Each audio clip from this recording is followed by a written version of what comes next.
Boa noite, irmãos. A paz do Senhor, amém.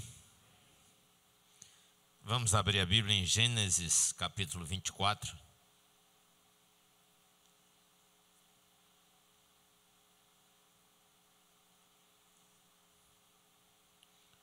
Versículo 12.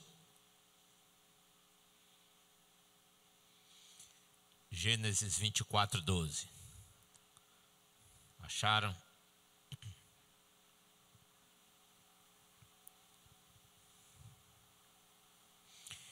Como esse versículo está relacionado ao texto anterior, então vou só contextualizar, para vocês ficarem com o texto quebrado. Versículo 12 diz: Então o empregado de Abraão orou assim: Ó Senhor Deus do meu patrão Abraão, faze com que tudo dê certo e ser bondoso para o meu patrão. Eu estou aqui perto do poço aonde as moças da cidade vêm para tirar água. Vou dizer a uma delas: por favor, abaixe o seu pote para que eu beba um pouco de água. Se ela disser assim, beba, e eu vou dar água também para os seus camelos. Que seja essa a moça que escolheste para o teu servo Isaque. Se isso acontecer, ficarei sabendo que foste bondoso para com o meu patrão. Vamos orar. Senhor, pedimos que tu fales ao nosso coração. Assim como tu foste bondoso com Abraão, que tu sejas bondoso conosco agora. E que tu fales ao nosso coração, meu Senhor, através da tua palavra. Que o teu Espírito Santo nos visite. E que aquilo que vamos aprender aqui, Senhor, sejam verdades, que sejam guardadas e se tornem transformadoras na nossa vida. Nos dá a tua orientação, tua direção, nos concede sensibilidade, Senhor, e entendimento, para que possamos assimilar a tua palavra e praticar os teus preceitos. Em nome de Jesus, nós te pedimos. Amém. Bem, esse capítulo 24, ele inicia no versículo 1, com Abraão sendo já um homem de idade. Aqui o texto diz que ele era um homem já bem velho. E então Abraão, preocupado com o futuro da sua família, ele providencia uma esposa. Ele encarrega o seu funcionário, o seu empregado. Algumas versões mais antigas chamam esse empregado de Eliezer, outras de Eleazar, mas isso aí não é a prioridade, qual o nome dele. Se bem que às vezes eu prefiro chamá-lo pelo nome do que o empregado de Abraão. Pois bem, o Eliezer foi encarregado então de voltar para a terra que era a terra da família de Abraão, terra dos seus pais, e conseguir lá uma esposa para Isaque. Como eu já falei, é um pouco estranho, né? Um cara com já provavelmente uns 40 anos, mas o papai tem que mandar buscar uma esposa para ele, porque parece que ele não toma a iniciativa. Bem, não podemos dizer que é uma questão cultural, porque não era. Na cultura dos judeus era comum, muito cedo, os rapazes assumirem logo responsabilidade. 13 anos, pelo menos na cultura judaica do Novo Testamento, com 13 anos, o rapaz já era considerado homem, 13 anos de idade. Ele já teria que assumir responsabilidade com a família, já teria que ter um conhecimento pleno dos textos sagrados, ele já poderia ser sabatinado sobre as doutrinas ou os ensinamentos do Antigo Testamento. Então, não dá para entender muito bem o que foi que aconteceu que Isaac chegou aos 37 anos ou mais. Talvez aqui ele já tivesse uns 40 anos. E ele ainda tinha que escolher uma esposa. E essa escolha ainda era feita pelo próprio pai dele, o Abraão. Mas bem, Abraão então chama Eliezer, o seu funcionário mais antigo, também era a pessoa em quem ele mais confiava. Inclusive, Eliezer, caso Isaac não tivesse nascido, seria o herdeiro de toda a fortuna de Abraão, que Abraão se tornou um homem extremamente próspero e rico. Eliezer ouve então a orientação de Abraão. Abraão pede que ele prometa com um juramento solene. Esse juramento solene, que era comum na época, era uma tradição da época, tinha que prometer colocando a mão debaixo da coxa da pessoa com quem ou para quem era feito o juramento. Então Eliezer jurou a Abraão que ele retornaria para a terra da família de Abraão para conseguir uma esposa para Isaque, que era o herdeiro agora de toda a fortuna de Abraão. Eliezer, então, ele vai se deslocar para a terra de Harã, terra da família de Abraão, e vai ter um encontro com a futura esposa de Isaque. E então nós vamos ter o capítulo 24 quase todo falando sobre isso. A escolha, o processo de escolha da esposa de Isaque. Bem, voltando para o versículo 12, quando Eliezer chega, ele chega já no finalzinho do dia, no finalzinho da tarde, ele chega já próximo à cidade e ele então vê um poço, ele se dirige ao poço e ele vai observar. Essa questão de escolher o poço não foi por acaso. Uma das razões os animais estavam com sede. A outra razão é que, como ele estava procurando uma esposa para Isaque, e aquele era o horário em que as moças saíam para pegar água. Então, naquela época, não tinha moça preguiçosa, como é comum hoje, né? Já era normal, já era padrão.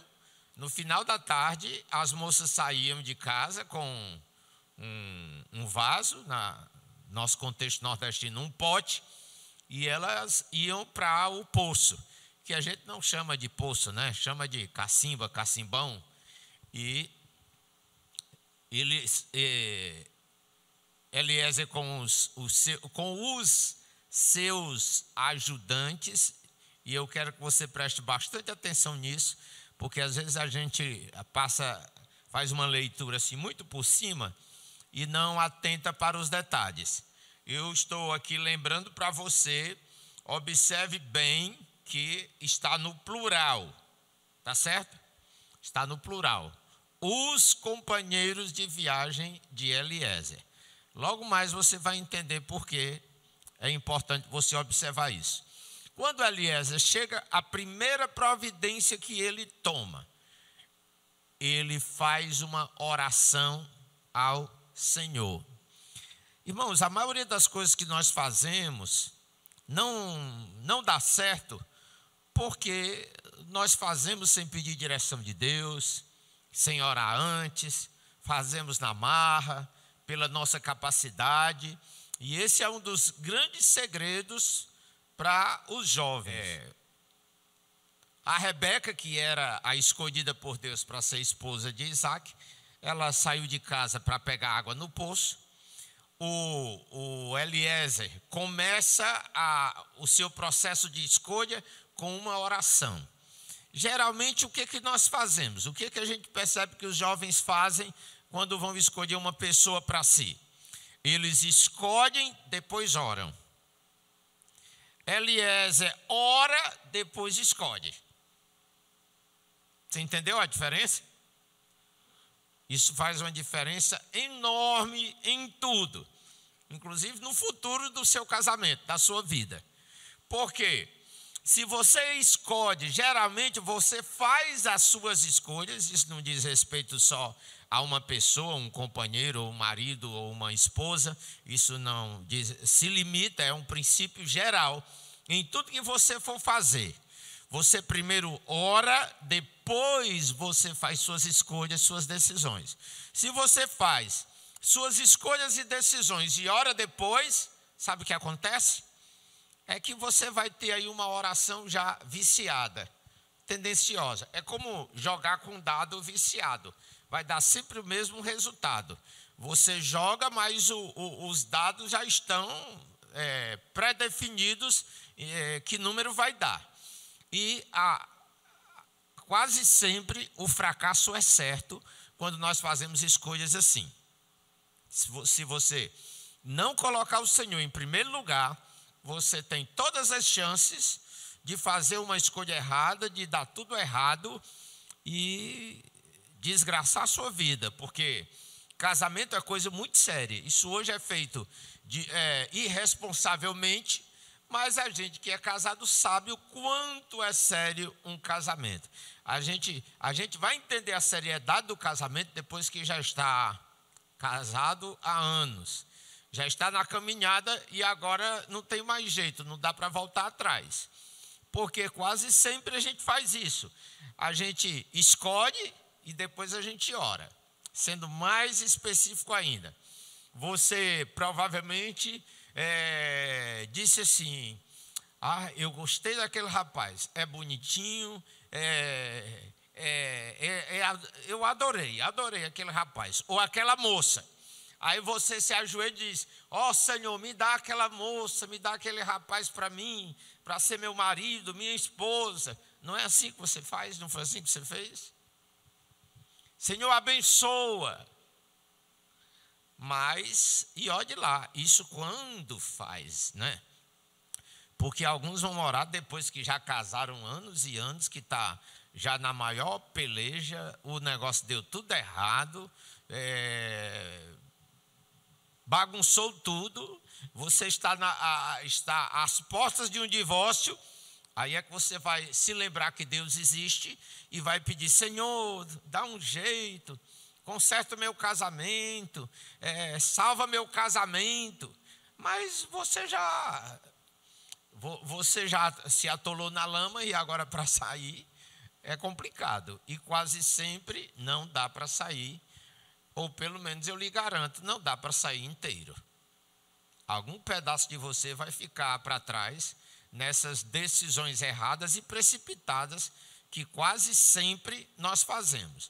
Então aprenda esse princípio, seja na escolha de um emprego, seja na escolha de uma casa para morar, seja na escolha de uma esposa ou de um esposo, seja na escolha de uma profissão. Ore primeiro e escolha depois, entendeu? Porque senão você vai sempre tomar essa atitude de você faz suas escolhas e pede que Deus abençoe, pede que Deus respalde, pede que o Senhor assine embaixo, que Ele avalize sua decisão. Mas o plano de Deus para a vida da gente é que nós permitamos que o Senhor tome as decisões. Certo pastor estava orando e diariamente ele orava e dizia assim: ó Senhor, abençoa os meus caminhos, Senhor, abençoa os meus caminhos. E ele orava insistentemente desse modo, mas mesmo assim parece que dava tudo errado na vida dele, nunca dava certo. E um dia ele já estava assim no limite, já estava desistindo de orar a Deus, e ele disse: vou tentar mais uma vez, porque até agora não estou vendo resultado nenhum dessas orações. Deus não me fala, Deus não me responde. E ele disse mais uma vez: Senhor, abençoa os meus caminhos. Finalmente ele ouviu a resposta. Ele ouviu aquela voz assim, aí disse assim: por que você me pede para abençoar os seus caminhos? Por que você não anda nos meus caminhos que já são abençoados? Você entendeu a diferença? E a gente está sempre pedindo que Deus abençoe os nossos caminhos errados que nós escolhemos da maneira errada, sem dar satisfação a Ele, sem pedir a opinião dele, sem participar nada a Ele, e a gente quer que dê certo. A gente quer que dê certo. Então, querido, não funciona desse modo. Decisões sérias, agora não vamos para o outro extremo, né? Se você vai escolher a camisa que você vai vestir quando sair de casa, você não precisa fazer meia hora de oração perguntando a Deus qual é que você vai vestir, porque você pode até achar estranho, mas tem esses desequilíbrios no cristianismo. Então você passa meia hora esperando que Deus lhe dê uma revelação. Qual blusa você vai vestir? Não. A roupa é minha, Deus me deu, eu escolho a que eu gostar e uso. Mas aí é uma escolha simples. É uma escolha simples. Mas se você vai fazer decisões sérias, escolhas sérias, que comprometem todo o seu futuro, seu, da sua família, você não pode tomar decisões assim, entendeu? Não, eu pensei, eu achei, eu considerei, eu pedi opinião, às vezes até pede a opinião de alguém, é bom, mas, meus queridos, não tem opinião melhor, mais adequada para nos trazer felicidade do que a opinião do Senhor. E se você não aprender isso, você vai quebrar a cara. Vai sim quebrar a cara. Eu estou falando que você não tem que orar pedindo a Deus que Ele revele detalhes da vida, como o sabonete que você vai comprar, a meia que você vai vestir, coisas desse tipo. Mas tem algumas coisas que são sérias. Eu tenho falhado muito nisso, mas houve uma época na minha vida que eu assumi um compromisso com o Senhor. Às vezes hoje na pressa eu esqueço, mas eu assumi um compromisso com o Senhor em relação a, por exemplo, convite para pregar. Alguém liga e pede e convida você para pregar. A gente já diz, é de Deus. Nem sempre. Às vezes vai ser só uma perda de tempo. Se não tiver confirmação de Deus, o aval do Senhor, você vai lá naquela igreja, você prega, você canta, mas você só perdeu tempo. Você foi lá e voltou e o resultado é nenhum. Porque você não foi lá como embaixador de Cristo. Você foi lá por livre iniciativa. O embaixador, ele é enviado e ele recebe autorização prévia para representar o Senhor naquilo que ele faz. Então, se você não pediu a opinião dele, não pediu o conselho dele, se você não tem o aval dele, então você vai, sim, mas vai perder tempo. Mas foi tão boa a pregação, os irmãos ficaram tão felizes. Sim, mas só não passou disso, foi só emocionalismo. Porque no outro dia você pode voltar lá naquela igreja que ela está do mesmo jeito, não mudou em nada. Entendeu? Então, queridos, e hoje então é que estamos com um problema seríssimo. Hoje as pessoas aceitam convites para pagar, para ministrar, não é com base na orientação de Deus, é com base no dinheiro que vão receber, no cachê. E aí você escolhe quem paga mais. Teve um cantor evangélico aqui, bem conhecido, pelo menos no Nordeste. Ele foi convidado para pregar no aniversário de uma denominação. Vou falar porque não, mesmo assim vocês não vão acertar não. Foi convidado para pregar numa denominação lá no Rio Grande do Norte, era o aniversário da denominação. Então o pastor conversou com ele está certo, tudo bem, e acertou tudo, ia receber, acertou com o pastor até o preço. Mas aí ficou, o tempo passou. Quando estava na véspera do evento, surgiu uma outra oportunidade, que tinha um cantor famoso lá não sei aonde, e ele teve a oportunidade de ir para esse evento que tinha um cantor famoso, porque ele pensou assim, para mim é mais vantagem ir cantar junto com um cantor famoso do que ir cantar lá naquela igrejinha para os irmãozinhos. Aí ele resolveu ir na direção dos seus interesses. Foi cantar. Esses são, eu chamo esse pessoal aí de discípulos de Balaão. Vocês lembram da história de Balaão? Quando Balaque contratou um profeta para amaldiçoar o povo de Israel, e ele foi, por causa de dinheiro. Então, hoje nós temos aí centenas de discípulos de Balaão. Vão atrás do cachê, quem paga mais. Aonde eu faço mais sucesso, aonde é melhor, aonde dá mais certo. E coisas assim. Mas eu sei que quando o cara cresceu o olho lá no evento que era maior, que ele iria aparecer mais, foi rejeitado lá. Mas acontece que ele, quando soube do grande evento, ele desmarcou com o pastor. Pastor, o senhor me desculpe, o senhor sabe, mas eu não vou poder ir, e não sei o quê. Talvez tenha até inventado uma mentira, porque hoje pastor mentindo e pregador mentindo não é coisa rara, é comum. Inventou uma desculpa besta lá, esfarrapada, para se livrar do compromisso. São homens que não têm palavra, que não têm honradez, que não sabem o que é espiritualidade, não sabem o que é caráter, não sabem nem o que é ética, que ética qualquer pessoa pode ter, não precisa nem conhecer a Jesus. E aí começa a andar nesses caminhos esquisitos assim. Mas quando ele chegou lá na festa bonita, foi rejeitado. Não, irmão, não vai dar para você cantar hoje não, porque a programação já está longa e tem já o cantor de fora e tal. Aí ele correu, ligou para o pastor. Pastor, ainda dá certo eu ir aí na sua igreja, cantar na sua igreja? Aí eu gostei que o pastor foi homem, né? Foi macho. Disse, dá não, irmão. Agora eu não quero mais você aqui não, nunca mais eu lhe convido para nada. Beleza.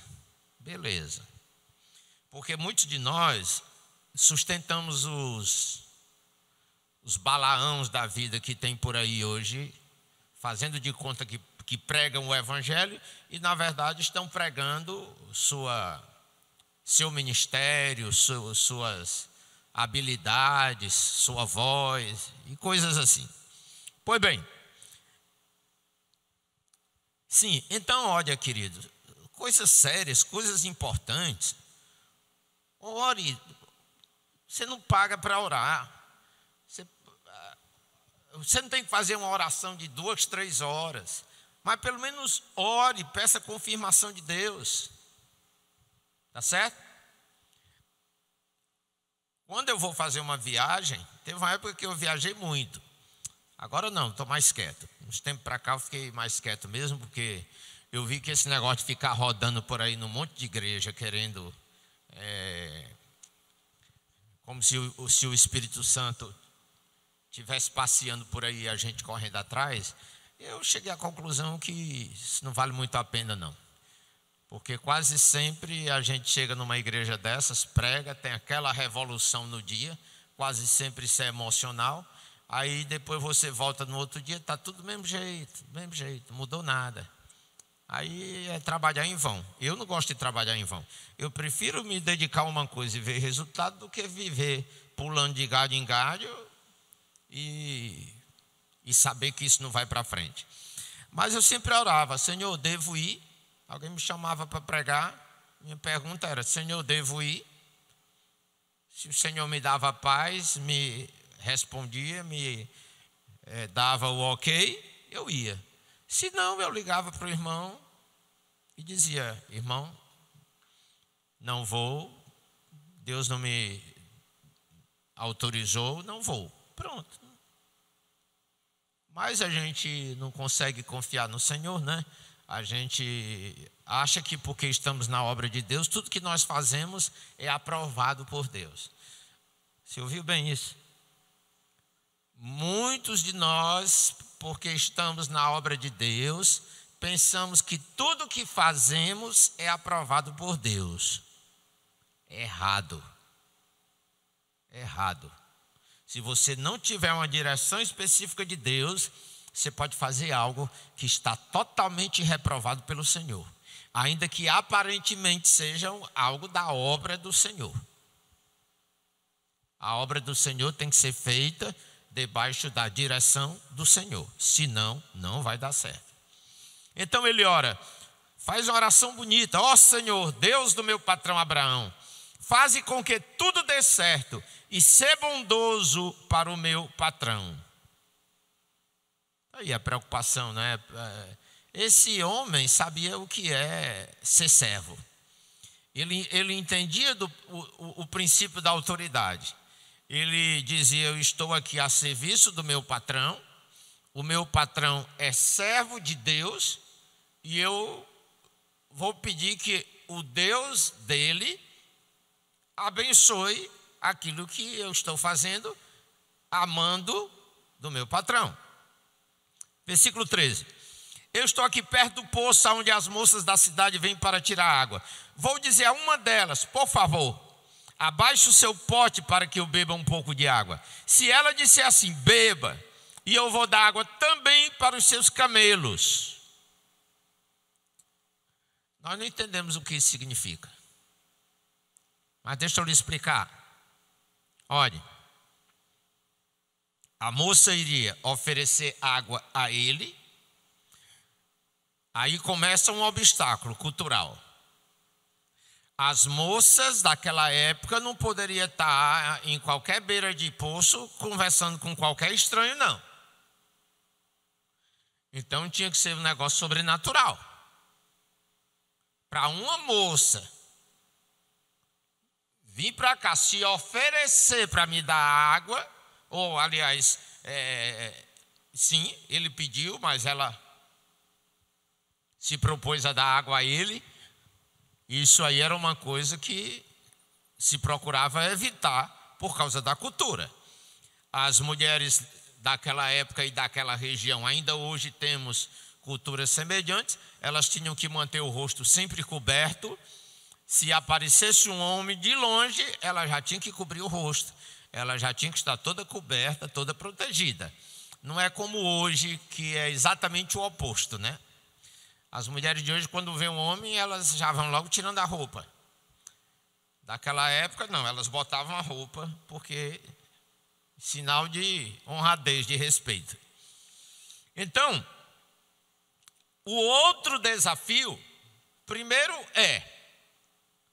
essa moça vai me receber bem, apesar de eu ser um estranho, dela não saber quem sou, ela não vai rejeitar minha aproximação.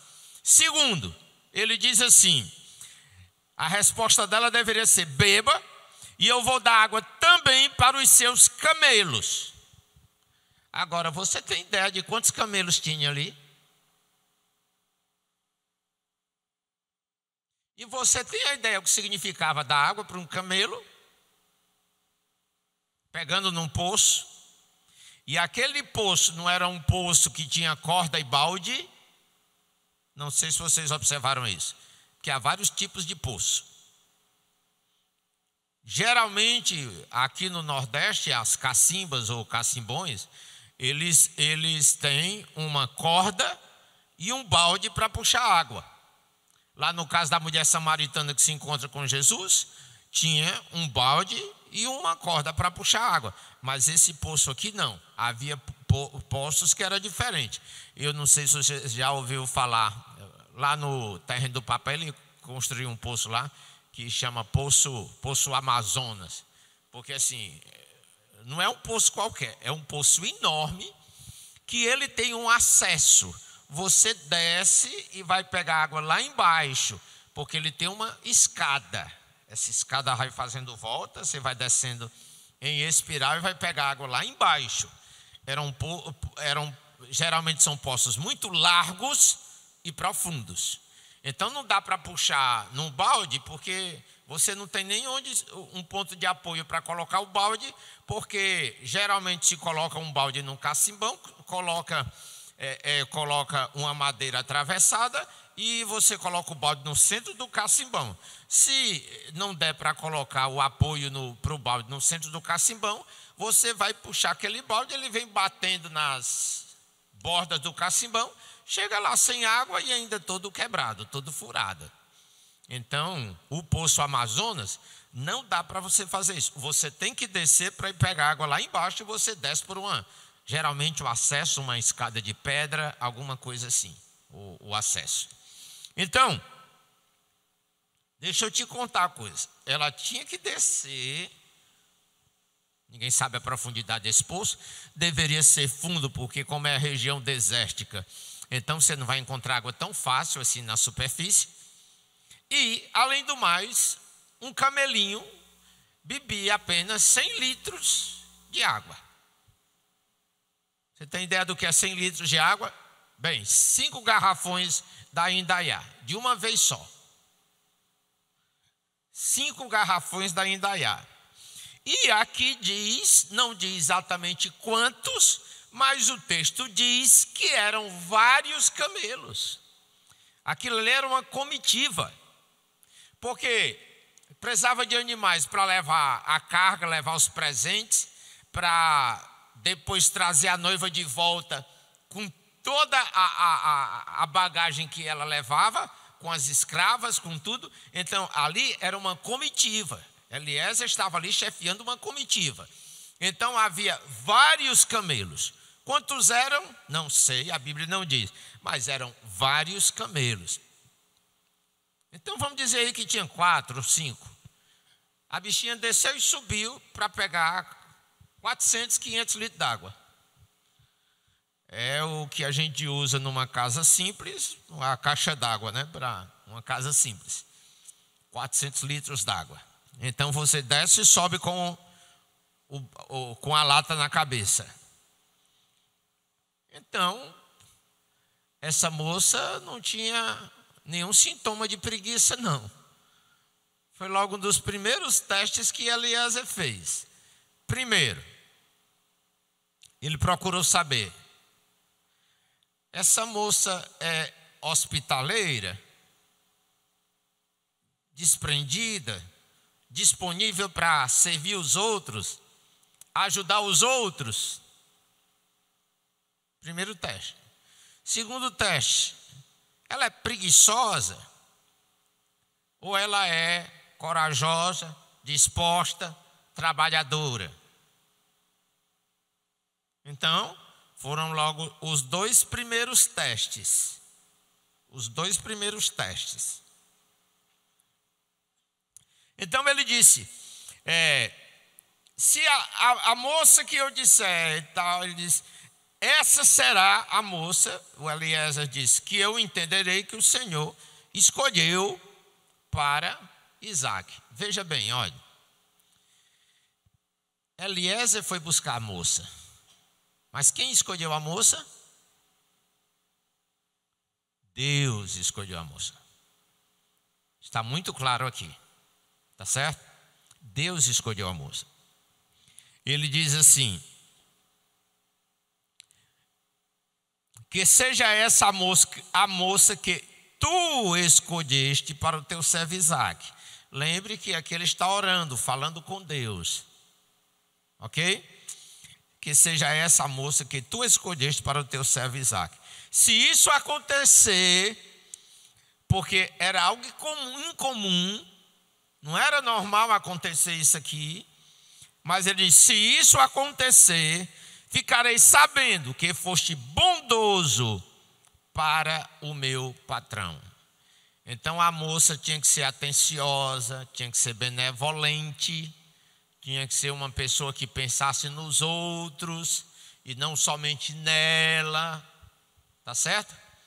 Porque hoje eu lembro, o pessoal mais antigo aí, os nossos pais e avós, era o seguinte: primeiro, as famílias eram muito hospitaleiras. Chegou um visitante, aquela pessoa não sai sem almoçar.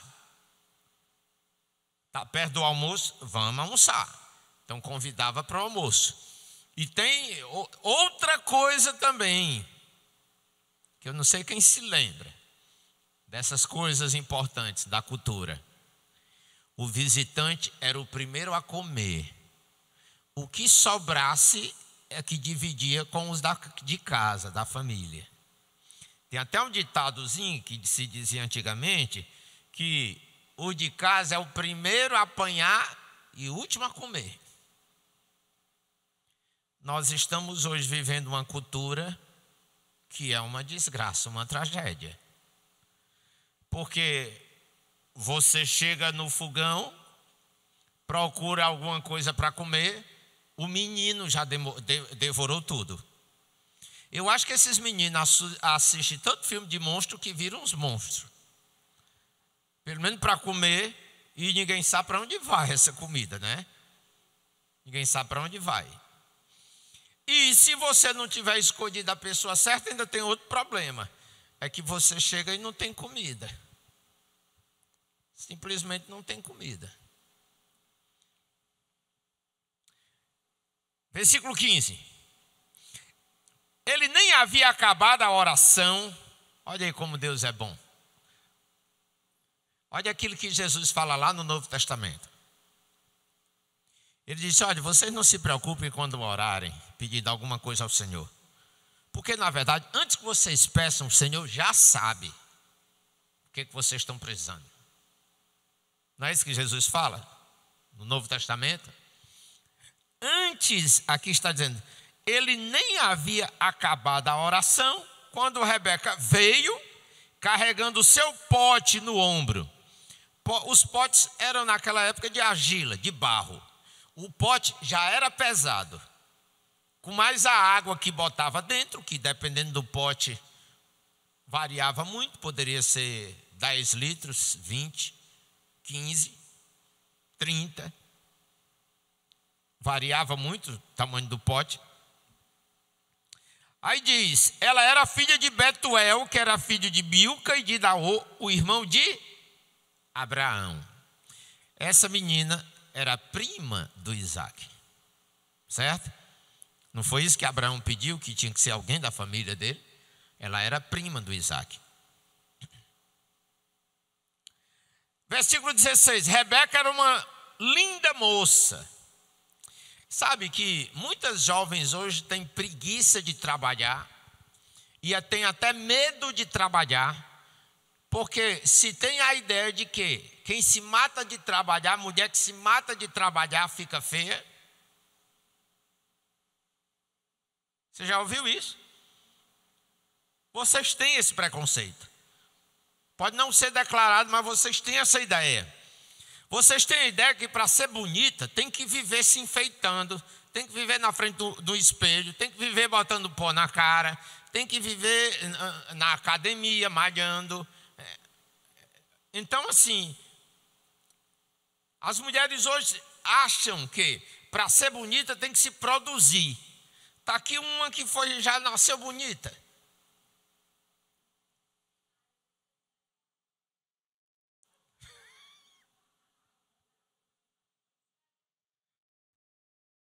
Tem uns casos que não tem jeito, né, irmã Adriana? Mas olha, está aqui uma mulher trabalhadora, disposta, corajosa e diz ainda que era linda. Linda. Não era um bagulho, não. Tem mulher hoje que pensa que trabalhar perde a beleza. Aí se trabalhar fica velho antes do tempo, perde a beleza, vai ficar... De jeito nenhum. De jeito nenhum.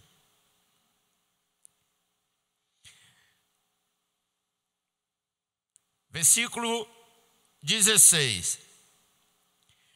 Rebeca era uma linda moça, ainda virgem, nenhum homem havia tocado nela. Irmãos, aqui é que está difícil mesmo, né, hoje de se conseguir, né? Encontrar uma mulher virgem que nenhum homem tocou nela, está difícil. Porque as mulheres dessa geração viraram chiclete. Passa de boca em boca, quando chega, às vezes já está tão usada e mal usada, que não tem mais nem graça. Tem mais nem graça. E, por outro lado, hoje, as moças que são virgens, têm vergonha de serem. As moças que nunca foram tocadas por nenhum homem, elas têm vergonha de dizer isso. Tu já namorou? Não, nunca. Tem algo errado. com essa mulher. Tem algo errado com essa moça. Tem algo errado com essa jovem, não é? Cultura hoje. Que isso não é só cultura não, viu? É doutrinação também. Não é só cultura não. Esse problema não é só cultura não. Ela desceu até o poço, encheu o seu pote e subiu. Então o empregado de Abraão foi correndo se encontrar com ela e disse: por favor, deixe que eu beba um pouco da água do seu pote. Versículo 18, a resposta dela para o Eliezer. O senhor pode beber, respondeu ela. E rapidamente abaixou o pote e o segurou enquanto ele bebia. Depois de lhe dar de beber, a moça disse: olha aí, ele nem pediu, ele só pediu água para ele. Só pediu água para ele. Mas, meu irmão, se você quiser arranjar uma mulher que preste, procure alguém que tenha iniciativa. Se você todo dia tem que dar um empurrão na mulher para ela acordar, para ela se levantar, para ela fazer o café, para ela fazer o almoço, para ela fazer alguma coisa na vida, uma mulher dessa não tem futuro não, querido. Perde teu tempo não. Agora, todas essas coisas você só vai saber quando você vai na casa dela. Não é? Porque no Iguatemi, toda mulher é linda, é maravilhosa, é perfeita. Não é verdade? Mas quando você vai na casa, quando você vai na toca, é que você descobre a onça. É cada coisa engraçada, rapaz, quando a gente cai na realidade. Eu espero que minha irmã não assista essa pregação, mas eu lembro das minhas irmãs. Uma irmã minha casou lá com um francês, estava noiva. E aí, quando o francês chegava lá em casa, minha família sempre foi muito hospitaleira, meus pais. Fazia isso com qualquer pessoa. Mas o francês chegava lá em casa, vixe, tinha que arrumar a casa, tá tudo bonito, a melhor cama era para ele e o pior que era a minha. Tinha que ser. Aí, e a minha irmã era para lá e para cá. E ele dizia: fulano, é isso? Sim, senhor. Sim, senhor. Aí a gente começou a olhar assim uns para outros, irmãos. Sim, senhor. Nem o papai ela trata assim. E eu só observando. Sim, senhor. Sim, senhor. Tudo que ele falava, sim, senhor. Eu disse: eu não vejo de onde, não sei de onde veio esse negócio aí. Depois, muitos anos depois, eu estava lá na casa dela. E aí ele disse que ia sair com os amigos para tomar uma cerveja. Ela papocou um cabo de vassoura em cima da mesa e disse: você sai daqui que eu lhe quebro a cabeça com esse cabo de vassoura. A mesma mulher que quando namorava só dizia sim, senhor, para ele. Sim, senhor. Você presta atenção, viu, a Cris? Pior que a mulher é faixa preta.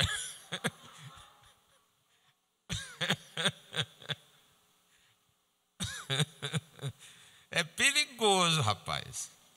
Pois bem, o senhor pode beber, respondeu ela. E rapidamente abaixou o pote, o segurou enquanto ele bebia. Depois de lhe dar de beber, a moça disse: vou tirar água também para os seus camelos, e lhes darei de beber o quanto quiserem. Outra coisa terrível, rapaz, é você casar com mulher miserável. Você deu esse azar? Olha, não tem nada de benevolente. Você trabalha, você leva o seu salário todo para casa, e se você resolver comprar uma besteirinha para você, já é uma briga. Cadê o resto do dinheiro? Onde foi que tu deixou? O que foi que tu fez? Meu amigo, arranjar uma mulher miserável é uma das piores desgraças que você pode imaginar. Pessoas que não são benevolentes, não sabem dar, não sabem compartilhar o que tem. É um negócio sério. Vocês talvez pensem até, não tem pessoa assim não. Olha, eu fico lembrando dos aconselhamentos. E já aconselhei alguns casais que o caba saía para trabalhar, ele ligava para mim. Não tinha moral, apelava para o pastor, né? Aí, pastor, eu falo com minha mulher, pastor, o negócio aqui está apertado, estou sem dinheiro e a mulher não quer mandar o dinheiro, não. Como é que pode esse negócio? Então você presta atenção. Agora, por outro lado também, benevolente é uma coisa. E irresponsável, gastadeira é outra coisa.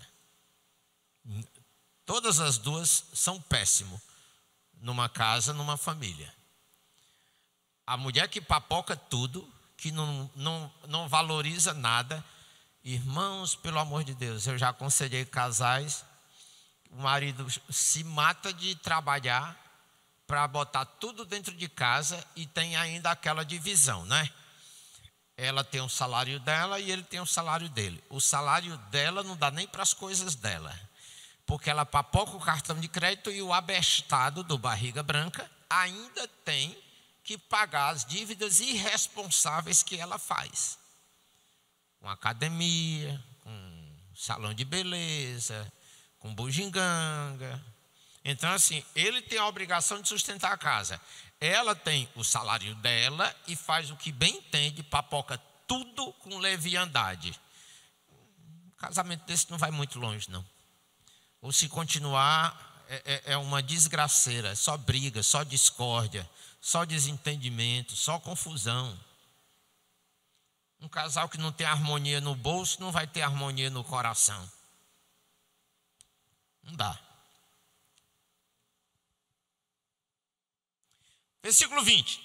Rapidamente ela despejou a água no bebedouro e correu várias vezes. Olha aí. Várias vezes. Várias vezes. Hoje as mulheres vivem nas academias levantando peso. Igual o homem para se manter jovem, para ficar bonita, sarada. Para dar um pote para essas mulheres e mandar elas tirar água em poço. Fica tudo bonitona. Não vai ter pelanca caindo daqui a uns anos. Eu duvido que você puxe água num cacimbão e fique com as pelancas caindo com 30, 40 anos de idade.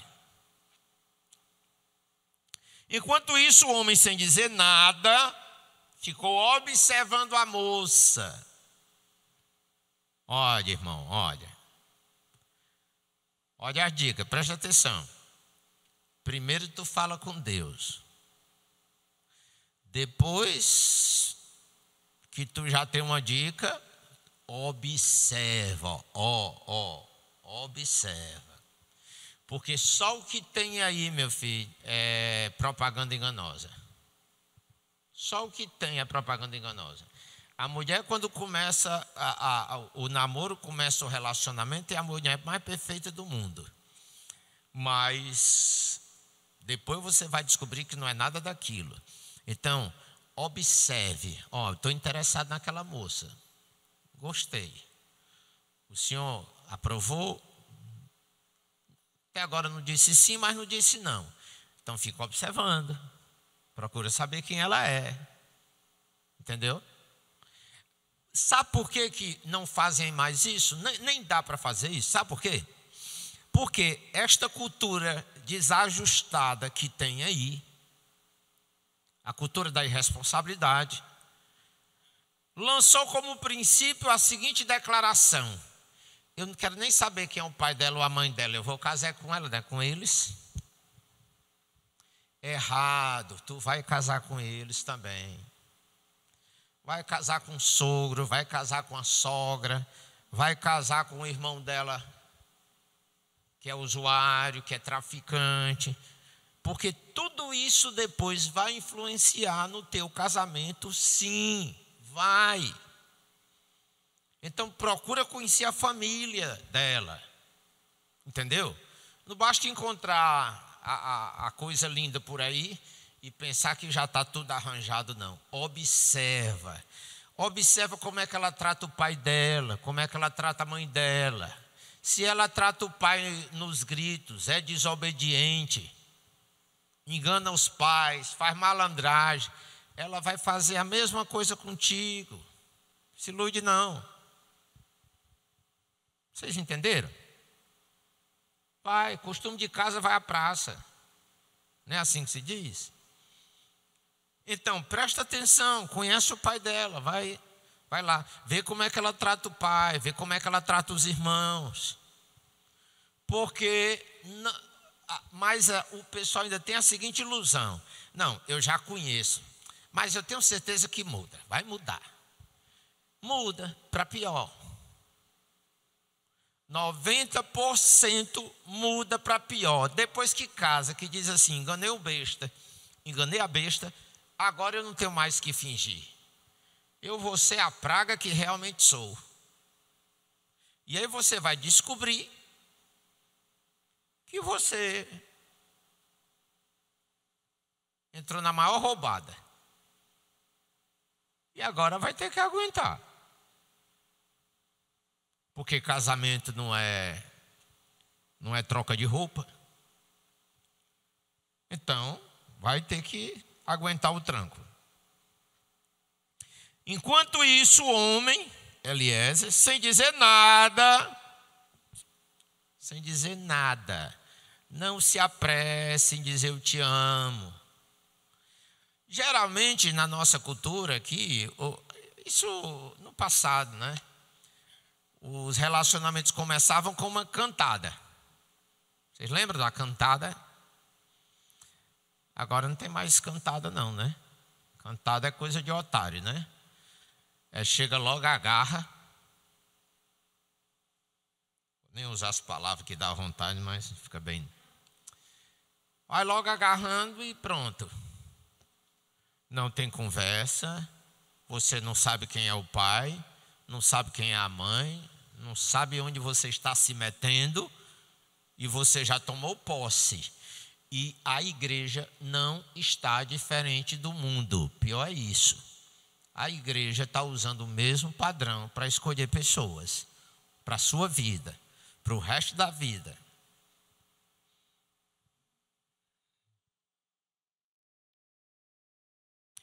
Ele ficou observando a moça para saber se o Senhor Deus havia ou não abençoado a sua viagem. Olha, ele fez uma prova com Deus, não fez? Ele não fez um teste? Passou no teste, mas mesmo assim ele não entrou de cara. Espera aí, deixa eu confirmar esse negócio. É de Deus mesmo? Parece que é, mas nem tudo que parece é. Porque quando a irmãzinha começa, ela é tão santa, ela ora, ela jejum, ela está sempre no louvor, mas é só enquanto namora. Aliás, enquanto arranja um namorado, porque depois você vai descobrir que não é nada daquilo. Que o irmão que parecia tão espiritual sempre teve uma vida dupla dentro da igreja. Ele parecia crente, mas não tinha nada de crente. Mas você só vai descobrir dentro do quarto, na cama. É que você vai perceber que você foi enganada, foi ludibriada, ou ludibriado. Versículo 22. Quando os camelos acabaram de beber, o homem pegou uma argola de ouro que pesava 6 gramas e colocou no nariz dela. Tem as versões mais antigas, diz, colocou, que não fala de argola, fala de anel. Mas naquela época era comum, havia muitos povos ali do Oriente que usavam argolas de ouro no nariz, nas orelhas, inclusive, às vezes até os homens também usavam na orelha algum símbolo. Dependia da cultura de cada povo. E ali era uma miscelânea, lá, uma misturada de cultura, ali naqueles arredores. Quando os camelos acabaram de beber, ou seja, ela cumpriu a missão. Agora vem a recompensa. Gente que quer a recompensa logo, para obedecer depois, não dá certo. Porque quase sempre esse pessoal que quer logo a recompensa, eles vão lhe prometer 1000 coisas que não vão cumprir. Entendeu? Vocês, moça, o gaiato chega, não, eu lhe amo, lhe amo, lhe amo. Deus me falou, você é a mulher da minha vida. Aí ele, de repente, já quer logo se aproveitar, quer logo a recompensa, né? Vamos fazer amor porque eu estou apaixonado, não aguento mais, não suporto mais. Aí a bestada pensa, ele me ama, vamos. Terminou de transar, vai embora. Engana outra besta. Que foi o que aconteceu, vocês lembram, com um dos filhos de Davi? Fez com a própria irmã. Ela era irmã dele por parte de pai, mas não era, como o caso de Sara e Abraão. Eram de mães diferentes. Aí ele, apaixonado, que adoeceu. Deu um jeito da irmã, pediu permissão a Davi para a irmã ir lá servi-lo enquanto ele estava doente. Depois que ele transou com a moça, mandou os escravos, os empregados, jogarem ela da porta para fora. O seu Aminon. Não falta Aminon dentro da igreja, viu? Se iluda não. A igreja está cheia de Aminon. Eu sei que no final das contas isso acaba numa desgraça na família. Porque o irmão da moça, irmão legítimo da moça, que não era só por parte de pai, depois mata o meio-irmão, Aminon, e ainda se levanta contra o pai. Então aquilo ali foi desgraça de todo jeito. Mas por quê? Porque o cara pegou a recompensa antes de cumprir a missão. E a palavra de Deus diz assim, presta bem atenção.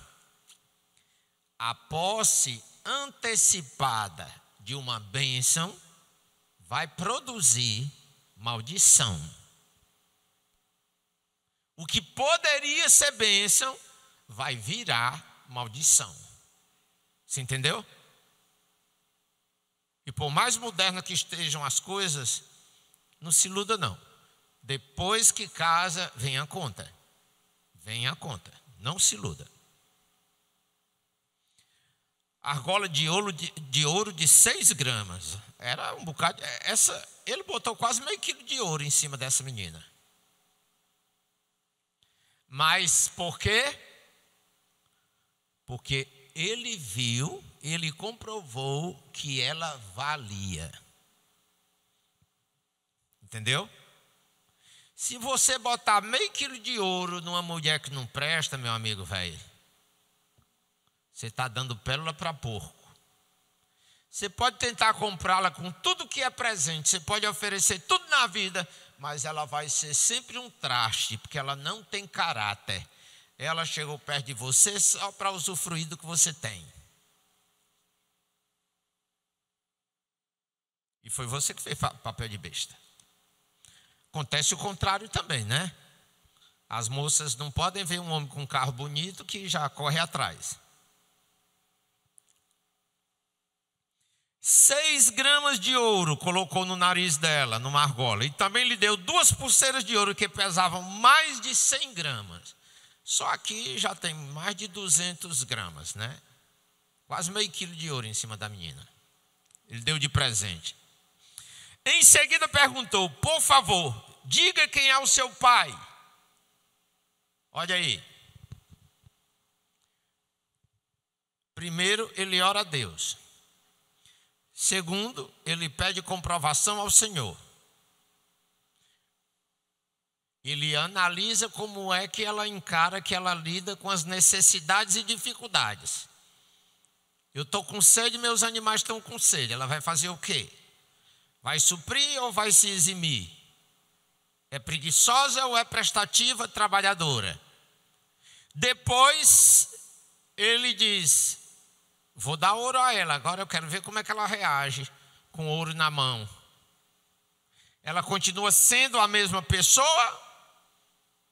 Porque, meus irmãos, tem gente que diz assim: não, com você eu moro até debaixo da ponte. Na primeira oportunidade, lhe mata para tirar o seu último centavo. Não se iluda, não. Entendeu? Então, isso aqui é outro teste. Foi um presente, mas foi um teste. Aí, ele chega agora, outro teste. Ele diz: por favor, diga quem é seu pai. O teste da família, que eu já mencionei antecipadamente. Se não fosse parente de Abraão, a mulher linda, maravilhosa, trabalhadora, perfeita, não se corrompe com ouro, com riqueza, mas não é essa. Eu me comprometi com meu patrão que eu iria levar para o filho dele uma mulher da família dele. Então, mesmo ele tendo todos os indícios bons, ele não parou de fazer os testes. Não é essa. Agora, para isso você precisa de tempo, né? Vocês estão entendendo que não dá para namorar hoje e casar amanhã? Não tem como você saber com quem você está casando se você fizer isso. Isso não funciona. Aí vem o outro teste: quem é seu pai? Aí é quando ela responde: eu sou filha de Betuel, filho de Milca e de Naor. Na nossa casa há muito lugar para dormir. Antes de entrar aí nessa parte, se você voltar lá para o capítulo 22, você vai ler o seguinte,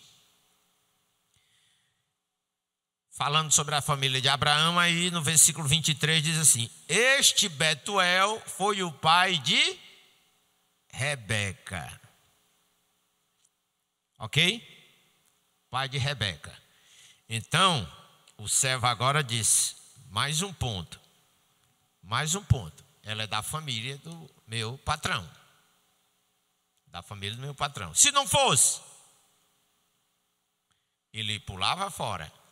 Porque ele tinha se comprometido com Abraão que teria que levar uma pessoa da família de Abraão, sim. Entendeu? Aí ele diz: será que na casa dele há lugar para os meus homens e eu passarmos a noite? Estão vendo aqui o plural? Meus homens. Então ali tinha um grupo de pessoas, né? Era uma comitiva. E se tinha um grupo de pessoas, vários homens, tinha vários animais, vários camelos. Certo? Voltando àquele ponto anterior da água que ela serviu, o teste da preguiça. Foi aprovada, perfeito. Mas ele queria saber ainda, confirmar: é isso mesmo? E aí ele disse: será que tem lugar para eu e os meus homens passarmos a noite? Ela respondeu: eu sou filha de Betuel, filho de Milca e de Naor. Na nossa casa há lugar para dormir e também bastante palha e capim para os camelos. Não só Rebeca era uma moça benevolente, como também eram seus pais. Porque às vezes você pega uma pessoa maravilhosa, mas a família é uma desgraça. Você tem que pensar muito bem se vai entrar nessa. Porque não adianta, querido, não se iluda. Você casa com a família também. Não é só com a moça, não. Você entendeu? Então o homem se ajoelhou e adorou a Deus, o Senhor. Olha aqui. Uma outra coisa em que nós falhamos muito: consegui o que eu queria e esquece de Deus. O que eu conheço de casos de moças e rapazes dentro da igreja que ora, Senhor, me dá uma esposa, me dá uma esposa, me dá um esposo, Senhor, um servo teu, uma serva tua. Depois que consegue um namoradinho, deixa de vir para o culto para ficar em casa namorando. Se desvia, esquece do Senhor. Eliezer não era esse tipo de homem. Depois de todos os resultados que ele viu, a confirmação de Deus em tudo, obtive êxito, tudo ok, aí ele volta a se colocar aos pés de Deus. Porque tem gente, a maioria, que quando prospera, esquece do Senhor que deu prosperidade. Não é? Ele precisava se ajoelhar, ele poderia ter dito como a maioria faz, já conseguiu o que eu queria, então. E às vezes a gente trata Deus como empregado, como nosso servo. Nós não nos colocamos como servos dele. Mas Eliezer não, quando ele viu que tudo deu certo, tudo confirmado, tudo direitinho, primeira coisa que ele faz, bota o joelhinho no chão. E ele vai glorificar o Deus que deu a ele vitória. O Deus que ajudou a ele a cumprir a missão, a cumprir o propósito. Você não pode pedir a bênção de Deus, e depois que Ele lhe dá tudo que você sonhava ter, você agora esquece quem foi que lhe deu, esquece do doador da bênção, do autor da bênção, simplesmente larga para lá e se desvia, não aparece mais nem na igreja. Onde é que está fulano? Não, foi com o namorado, não sei para onde. Aí aparece aí nas redes sociais, né? Nos Facebook da vida, nos Instagram. Está lá na praia, em pleno dia de domingo, na hora do culto. Onde é que está? Está tirando foto na beira-mar, passeando com o varão. E Jesus? Depois a gente conversa. Aí quando dá tudo errado, porque você não se iluda, o mesmo Deus que dá bênção, Ele também tira, se você não honrá-lo com a bênção que Ele lhe deu. Ele dá e Ele tira. Não foi assim que disse Jó? O Senhor Deus deu, o Senhor Deus tomou. Louvado seja o Senhor. Então tem gente que não honra a Deus no sucesso. Só corre atrás de Deus na dificuldade, na luta. Mas depois que conseguiu o que queria, esquece do Senhor. Ele não. Versículo 26. Então o homem se ajoelhou e adorou a Deus, o Senhor. Ele disse: bendito seja o Senhor, o Deus de Abraão, o meu patrão, pois foi fiel e bondoso com ele, guiando-me diretamente até a casa dos seus parentes. Eliezer diz: obtive sucesso, cumpri minha missão, realizei minha missão, meu propósito, meu objetivo. Aí ele diz: louvado seja eu. É assim? Mas é assim que muitos dizem. Se não diz verbalmente, diz no comportamento. Rapaz, consegui uma bênção. Não.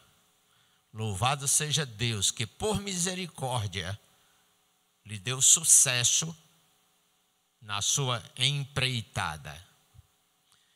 Sabe a história dos pedreiros na empeleita? Empeleita, essa palavra não existe. É empreita. Certo? Então, empreita o que é? É aquele compromisso, aquela coisa que você tem para realizar, aquela tarefa. Conseguir realizar com sucesso esta empreitada. Então, queridos, versículo 28. A moça foi correndo para a casa da sua mãe e contou o que havia acontecido.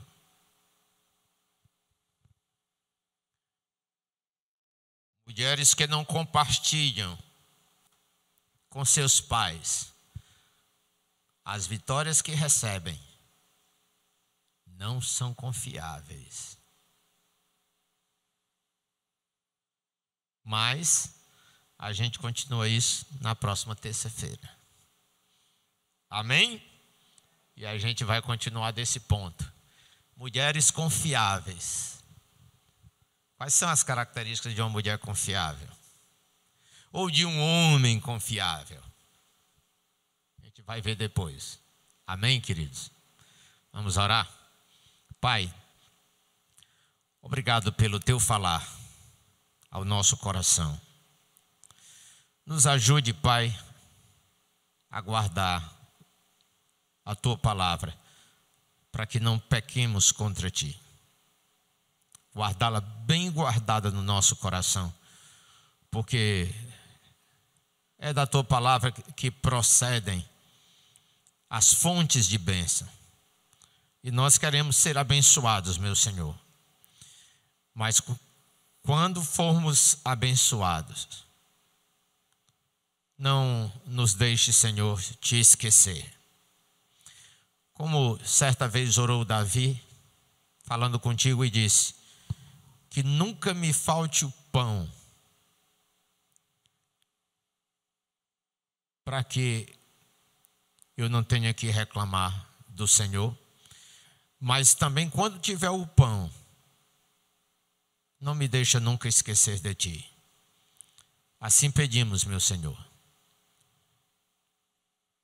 Quanto mais tu abençoares a nossa vida, como tens feito, que nós tenhamos os joelhos sempre flexíveis, para nos dobrarmos diante de ti e agradecermos, porque tu és a razão do nosso sucesso.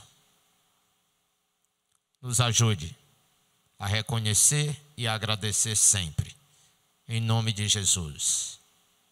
Amém. Amém.